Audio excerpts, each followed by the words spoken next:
Усім привіт, друзі! Сьогодні говоримо про ще один фінал в Англії між двома суператакуючими командами, які за 4 години двох матчів між собою так і не змогли забити хоча б один гол. Роберт Левандовський закрив для себе історію в Баварії, але що ж він від цього хоче? І в Німеччині закінчився чемпіонат, тож подивимося, хто там на що у цьому році награв.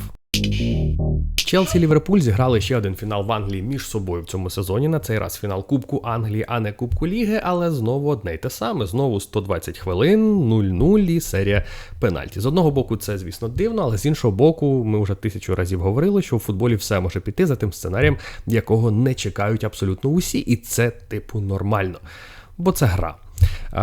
Так, це несподівано, так, це трохи дивно, тому що два атакуючі тренери, ультра-атакуючі тренери, так, команди їхні готові бігти, готові забивати, але 4 години гри між собою і щось без голів. Щоб зрозуміти, хто з цих тренерів був кращим, якщо ми їх будемо якось порівнювати, їхні команди, тут не треба бути дуже великим знавцем в тому плані, що тут немає битви стилів.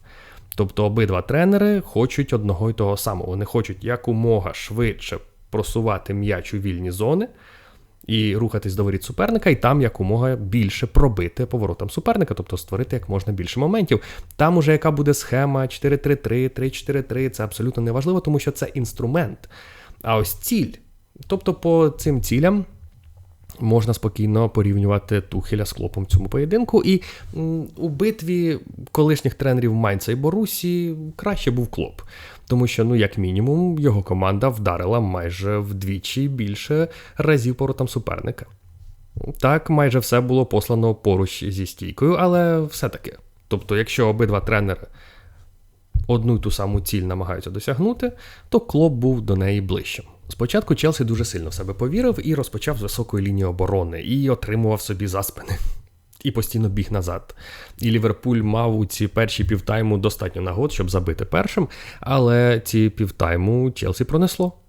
Потім вони зрозуміли, що так, діло не піде, вони ж не будуть нас пробачати стільки часу, тому Челсі опускає лінію оборони, і це також стає тим фактором, який дозволяє нарешті заспокоїти гру і розпочати нормально свої ж атаки, тому що ти не під постійним пресингом, ти вже відійшов досить далеко, досить низько точніше, і все, ти можеш нарешті віддати нормальний перший, другий, третій пас. Тобто першу фазу гри, де у обох команд багато сил, Челсі в принципі програв, і програв майже в чисту. Далі було краще, але не було завершення, бо Лукаку ще раз показав, що він хоче вже звідси піти, що в принципі він команді допомагати не збирається. Жарт. Насправді Ван Дейк його просто з'їв з мінімальними контактами. Він навіть там не вступав досить сильно в боротьбу. Якщо ми подивимось на теплову карту в цьому поєдинку, то ми побачимо, що Лукаку дозволяли діяти десь там метрах в 20 від воріт. Тобто він і в розіграші не приймав участі, і в чужий штрафний майданчик не заходив, майже не заходив. Там було декілька буквально спроб, але ж ти Лукаку, ти гравець зони перед чужими воротами. І він там майже не отримував м'яч і взагалі майже не знаходився. Навіть тоді, коли Челсі вже був більше з м'ячем і будував якісь атаки. Тобто, знаєте, якщо навіть Лукаку хоче залишитись у Челсі, є запитання, а навіщо? Я би особливо відмітив те, як Ліверпуль проаналізував в перерві те, що відбувалось в першому таймі, і в другому таймі просто мав абсолютно працюючий механізм завершення атак. Там це не Клоп робить, це роблять аналітики Ліверпуля, помічники його, які по ходу першого тайму вже роблять аналіз в онлайні. І потім в перерві видають ключові моменти. І це було просто, майже геніально. Не те, що там геніально, просто коли ти розумієш, навіщо вони це зробили, і коли ти бачиш, як це на полі виходить, думаєш, оце хай-клас. Це люди, які не випадково набирають по 90 плюс очок в чемпіонаті Англії і знову виходять в фінал Ліги Чемпіонів. Тому що, дивіться, що вони зробили. Вони побачили, що в першому таймі Челсі не може витримувати гру 3-3. Коли є 3 у них центральних захисники, і трійка атаки Ліверпуля вбігає на них майже один в один. Так? Звісно, там ідуть переміщення, там у кожного може бути все, що завгодно в будь-який момент часу, але по дефолту у них 3-3. І Челсі почав страхуватись. Тобто Ріс Джеймс падав у четвірку, тому що Челсі не може так ризикувати і грати 3-3. Потрібно, щоб була діагональна підстраховка, хоча б хтось один повинен постійно допомагати. Маркус Алонсо, зрозуміло, там бігає десь попереду, і на нього надіятись немає ніякого сенсу, тому четвірка – це Ріс Джеймс і ті 3 центральних захисники. І що вийшло? Вийшло так, що бровка Ріса Джеймса абсолютно відкрита для забігань Робертсона. І проти Робертсона немає гравця, який буде проти нього грати там від початку і до кінця. Так, там бігав Маунт за ним, але це не його гравець, він просто затикав дірку. Потім бігав Канте за ним, також просто затикав дірку. Тобто це абсолютно тактична уловка, яка стала можлива завдяки тому, що Челсі боявся залишатись 1-1. Як можна залишити там Мане проти Тіаго Сілви, так? Будь-кого. Взагалі, навіть якщо це буде найкращий захисник в сучасному футболі, його все одно потрібно десь підстрахувати, тому що все може бути, тим більше в фінальному поєдинку. Тому Челсі страхувався. Челсі падав нижче своєю лінією оборони, тому що вони навчені початком першого тайму, коли вони піднялись високо і потім, скільки можна за тим Діасом бігати. Тому вони падають нижче, у них є забігаючий Робертсон, і що найголовніше, Тіаго спокійно знаходив варіанти для передач між лініями. Чому ці варіанти були? Тому що нападники Ліверпуля підскакували трошечки ближче до Тіаго, а уже захисники Челсі за цими нападниками не піднімались, бо вони, як я сказав, навчені досвідом першого тайму. Тому Тіаго обігрує одного хава Челсі, це те, що йому було необхідно зробити, щоб взагалі це все запрацювало. Тіаго повинен обіграти одного. Не на дриблінгу, а головне віддати передачу мимо цього суперника. Все, далі відскакує один із нападників під цю передачу, тому що зона між лініями абсолютно вільна. І все, далі розворот, і Робертсон вбігає в зону завершення, а за Робертсоном, як я вже сказав, ніхто не буде слідкувати, бо на нього не вистачає гравця. Це геніально. Це пройшло один раз, там на нього не віддали, потім другий раз пройшло, він потрапив у штангу. І оце та робота, яку виконував тренерський штаб Ліверпуля в перерві. Це топ. А ще важлива деталь заключається в тому, що це саме той прийом, який дуже успішно роками використовує Челсі, коли в нього грає на цій позиції на фланзі Маркус Алонсо. Це було при Конте, це було при інших тренерах, це працює зараз. Маркус Алонсо вбігає там по дузі, коли всі там зайняті Лукаку або Вернером, або Хаверцом, і Маркус Алонсо добігає і замикає дальню стійку. Тобто Клоп навіть трохи потролив Тухеля, тому що він здорово використовував те, що сам Тухель хоче використовувати у своїй грі. Тому якщо визначати, хто був краще в цьому матчі, з футбольної точки зору, то це дійсно Клоп. Але рахунок 0-0, знову серія пенальті, і Садіо Мане міг стати, взагалі, майже безпрограшним талісманом, тому що він вигравав одну серію пенальті у Єгипта за Кубок Африки, потім він вигравав за право потрапити на чемпіонат світу знову у Єгипта серію пенальті, але є ще й інший талісман у збірної Сенегалу, так? Він стояв на воротах. І тут знайшла коса на камінь, і Мане не забив Менді один із вирішальних пенальті. Серія пішла далі. І, знаєте, наприклад, будь-які всі ці серії, будь-які талісмани і так далі, якісь висновки, вони просто розчиняються на фоні того, що Мейсон Маунт зіграв уже 6 фіналів на Уемблі і усі 6 програв. Над таким уже й сміятись не смішно, бо дійсно у людини може бути якийсь комплекс. Він ніяк не може підняти хоч якийсь трофей на Уемблі, а для англійців це святе місце. Тому з такою статистикою Маунта Ліверпуль не міг не виграти тут, і вони взагалі були краще на полі, за винятком періоду старту другого тайму, де у Челсі було там 3 100% моменти поспіль. Але у Ліверпуля також були моменти, але в інші відрізки гри, тому, окей, вирішили по пенальті, так вирішили по пенальті. Головне, що якщо говорити про якусь справедливість, то Ліверпуль дійсно був краще у цьому фіналі. Але Тухелю була дуже потрібна ця перемога в фіналі. Він там і бив кулаком об газон, коли Мане не забив пенальті, бо йому дуже треба була ця перемога, бо справи йдуть кепсько. Чому? Тому що на фоні Манчестер Юнайтед, наприклад, в принципі нормально, але я вам уже говорив раніше, Тухель забагато програє матчів, або там не виграє матчів вдома. Для Челсі це дуже принципове питання. Вони зараз не виграли у кого? у Арсенала. Вони програли Арсеналу. Вони не виграли у Вулверхемптона. Вони програли зараз 2 фінали в цьому сезоні. На виїзді, наприклад, вони не виграли у Евертона, вони не виграли у Манчестер Юнайтед. Капець. Команда забагато спотикається. Забагато. От між цими всіма невдачами була, наприклад, перемога над Вестхемом вдома 1-0 з голом на 90-й, при тому, що Вестхем грав там напівосновою. Тобто стабільність Тухеля покинула. От вони там після поразки вдома проти Реала, а потім видали непоганий відрізок, 3 перемоги поспіль, а далі знову стабільність покидає, тому що з останніх 7 поєдинків у Тухеля 2 перемоги. 2 із 7. Зараз команду ще покине Лукаку і покине не тихенько, тому що там уже його агент щось ляпнув, потім Лукаку сказав, від мого імені говорю тільки я, ніякі агенти, тобто вони вже там між собою не можуть ніяк сконтактувати, хто, що, коли повинен говорити. Далі Тен Хаг просить купити собі Канте, також, так скажемо, не те, що потрібне Тухелю. Після цього ще що є? Пулішич ниє, що він дуже замало грає, він хоче грати якомога більше. Тобто також натякає, або ви мене продайте, або нарешті дайте мені грати у складі, в мене як-не-як 10-й номер.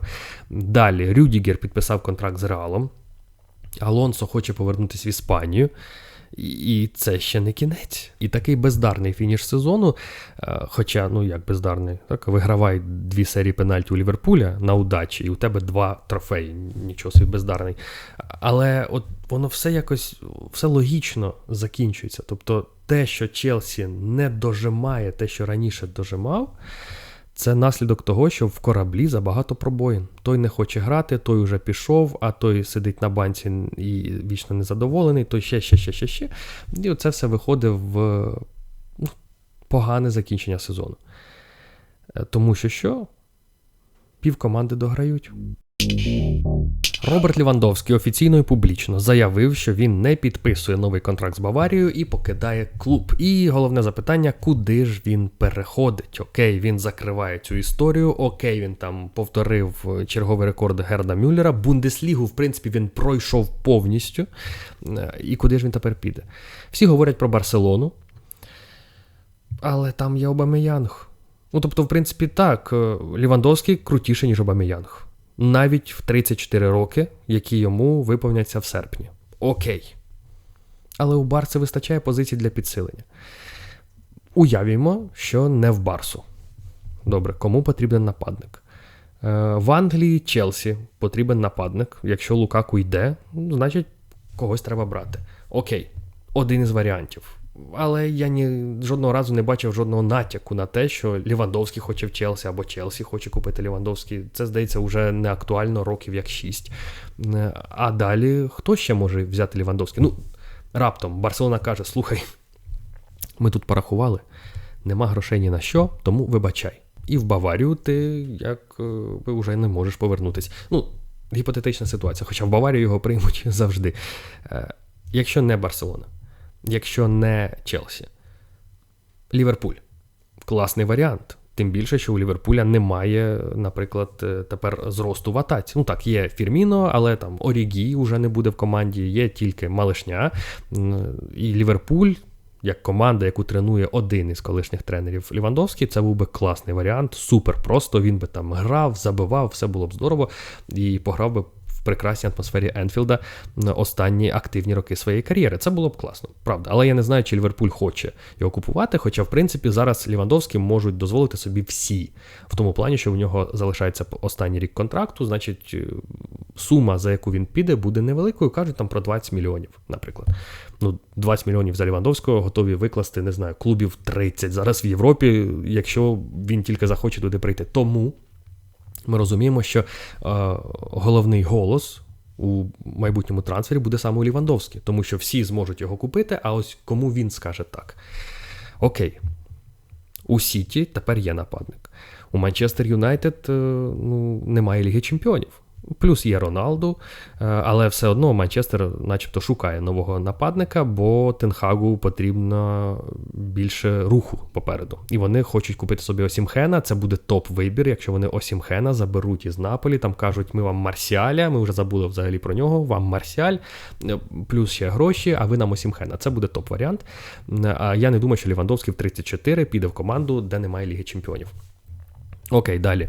Італія. У Ювентуса є Влахович, у Інтера, напевно, буде Лукаку, плюс у них є Джеко, як-не-як. Наполі, якщо віддає Осімхена, у них є позиція для нападника, але я не бачу Лівандовський в Наполі, в цьому немає жодного змісту взагалі. І єдиний варіант в Італії, який дійсно крутий, це Мілан. От якщо Мілан бере Лівандовський, і Мілан грає в Лізі Чемпіонів, це буде дійсно круто і великий крок вперед для самого клубу, бо сам Лівандовський ще роки 2-3 спокійно на рівні Ліги Чемпіонів буде грати на топовому рівні. Але, я так розумію, він хоче в Барселону. Він просто хоче туди. Можливо, це була його мрія. І навіть в 34 ще в нестабільну Барселону він все одно хоче перейти. Можливо, він хоче просто позабивати на Камп Ноу, йому так хочеться. І він має право вибирати все, що завгодно, тому що якщо це остання можливість реалізувати свою мрію, то нехай буде так. До речі, закінчилась Бундесліга, і що тут можна сказати? Гройтер Фюрт і Армінія повертаються назад. І це одна із проблем чемпіонату Німеччини. Все-таки видно, що є прірва між Бундеслігами, між другою і першою. Як тільки сюди заходять Гройтер Фюрти, Армінії, Дармштати, Інгольштати, все. Рік і додому, там, за рідким виключенням. До речі, назад повертається Шальке, і майже гарантували собі повернення Гамбург і Вердер. У них сьогодні останній матч. Хтось один із них вийде в перехідний поєдинок, хтось вийде напряму. Зараз у Вердера великі шанси напряму повернутися, а Гамбург може грати ще перехідні. Все залежить від сьогоднішніх протистоянь. У них там непогані шанси. В тому плані, що там не дуже важкі суперники, але у футболі може бути все, що завгодно. Напевно, ви вже навіть знаєте, хто там як закінчив. До речі, стосовно того, що у футболі може стати що завгодно, Штутгарт, наприклад, врятувався від потрапляння в зону перехідних матчів завдяки голу і перемозі на 90+. Тобто ледве-ледве. А в перехідний поєдинок потрапила Герта. І тут немає нічого дивного, бо вже, здається, 4 сезони поспіль, там у Герти таке 44 очки, 41 очко, 36, зараз 33, з кожним роком все менше і менше.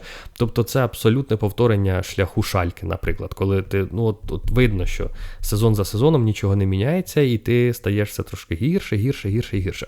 Подивимось, чи Герта втримається в Бундеслізі, але це буде смішно, коли команда зі столиці, яка позиціонує себе все-таки головною командою столиці, хоча по таблиці Бундесліги цього взагалі не скажеш, вона вилетить в другу Бундеслігу. Це буде весело. Далі.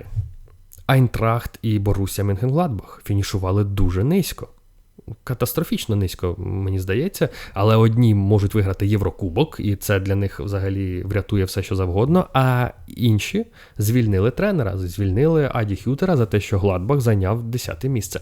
Тут можна довго роздумувати, можливо, він ще не встиг щось побудувати, але там не можна було щось нове побудувати. Чому? Тому що, дивіться, Гладбах продав тільки Закарію, але в той же час не підсилився. Немає оновлення складу. От вони варили своєму соку, і Хютер нічого свого не міг принести. Ні людей, ні ідеї, і тому така ось середина таблиці, навіть трохи нижче. Ну і окремо 3 команди. По-перше, Фрайбург. Неймовірно стабільний Фрайбург з тренером, який там працює всю вічність, і вони знову в зоні Єврокубків.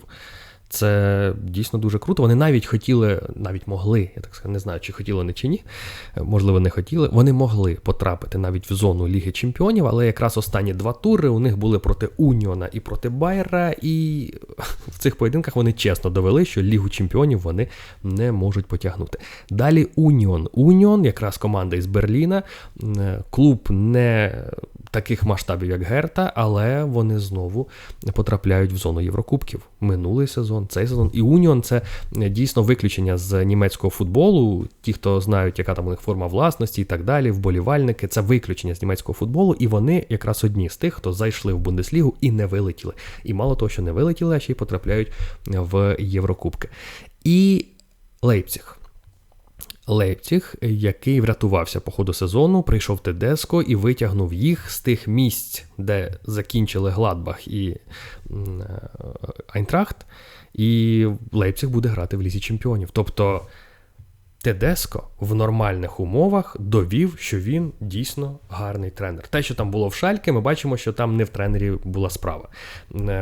І він довів, що окей, Шальке то зрозуміло, Спартак. Вслід за Унаєм Емері Тедеско доводить, що в нормальному середовищі він абсолютно нормальний тренер. А в Спартаку, наприклад, навіть Клопа можуть за 2 місяці зробити посміховиськом. Легко.